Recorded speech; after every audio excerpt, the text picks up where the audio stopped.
Is your messenger not updating or showing your Instagram account like this? If you can't update your messenger with your Instagram account, please follow these 3 guidelines to get your messenger with your Instagram account. So without wasting any time, let's get started. Solution 1. Connect your Instagram app with Facebook. Open Instagram app, tap Profile, tap 3 dot, tap Setting, tap Account, scroll down, tap Sharing to another app. Now select Facebook.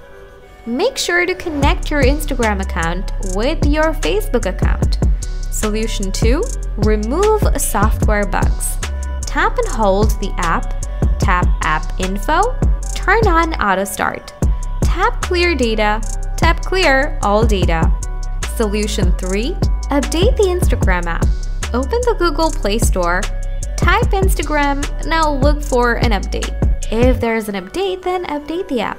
Or if there is no update, follow the 3rd solution.